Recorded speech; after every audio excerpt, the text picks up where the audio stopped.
इंशाअल्लाह में इंडस्ट्रीज लगेंगी।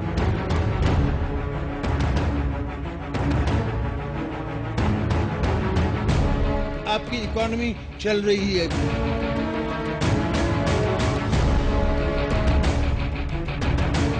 मेरे पास अनाज है बाहर बेचने के लिए।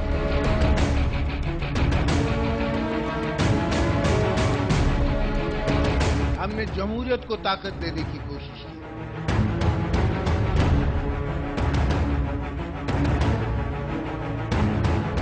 अगर मैं नहीं कहता कि मैंने चीफ मिनिस्टर इनको दे दी है तो ये चीफ मिनिस्टर नहीं बने होते।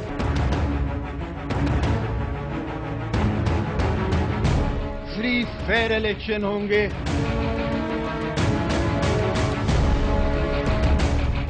इनने मुझसे अगर यूसुफ रजा ले लिया तो मैंने इनको एक जियाला दे दिया।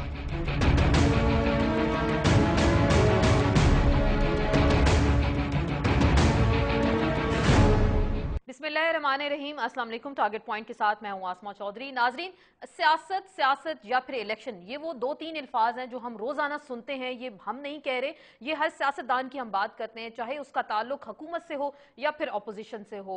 सियासत और इलेक्शन के लिए कहा जाता है कि सियासतदान कुछ भी कर लेते हैं। बहुत सारी नौटंकी हम देखते हैं, बहुत सारे ड्रामे भी देखते हैं अपने उल्लू सीधा करने के लिए या फिर अवाम को अक्सर बेवकूफ़ बनाने के लिए। बहुत सारे सियासी नारे भी इस्तेमाल किए जाते हैं और हर तरह की चालबाजी जो सियासत में होती है उसको भी चालें जो है वो चलने की कोशिश की जाती है कि किस तरीके से इक्तदार हासिल किया जाए। अवाम के वोटों से तो वो मुंतखब होते हैं, लेकिन हमने देखा पाकिस्तान के अवाम के साथ जो कुछ आजकल हो रहा है, हालत तो इस वक्त ये है कि सहरी और इफ्तारी के वक्त भी लोगों को पानी तक मुयस्सर नहीं है। बिजली तो चले दूर की बात है, अक्सर इलाकों में गैस की लोड शेडिंग भी होती है। ये हम बात करें पाकिस्तान के अवाम की, उनके हालत जार की, और हुकूमत और अपोजिशन का ये हाल है कि दोनों एक दूसरे पे बयानबाजी कर रहे हैं, एक दूसरे को ताने दे रहे हैं और कह रहे हैं कि बिजली के मामले पर भी सियासत हो रही है और हमने शायद इनको इक्तदार दिया।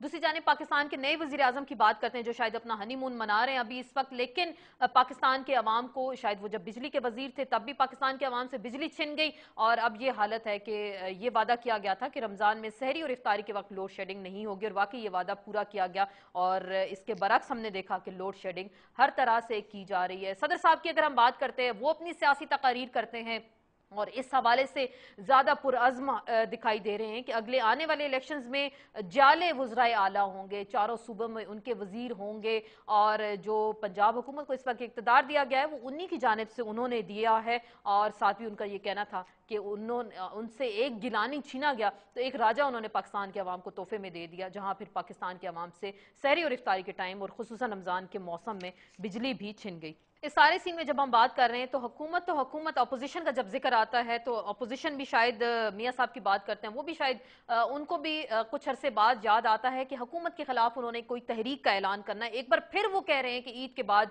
हुकूमत के खिलाफ तहरीक में तेजी आ जाएगी। लगता यही है कि पाकिस्तान के अवाम को इन्हीं नारों से, इन्हीं वादों से और इसी तरह की यकीन दहानियों से बेवकूफ़ बनाने की कोशिश की जा रही है। दूसरी जानिब इमरान खान साहब, वो भी चंद दिन एक्शन में नजर आते हैं, फिर उसके बाद यूरोप में छुट्टियां मनाने चले जाते हैं। तो क्या पाकिस्तान के अवाम को 4.5 साल में बिजली से जो महरूम कर दिया गया, हुकूमत और अपोजिशन में इस मामले से निपटने की सकत नहीं है? पाकिस्तान जो तवानाई के बहुत बड़े बहरान का शिकार है, उसको हल कौन करेगा? और क्या पाकिस्तान के अवाम की कुव्वत बर्दाश्त जो है वो इस वक्त खत्म हो गई है? इसी पे बात करेंगे एक मुख्तसर से ब्रेक के बाद।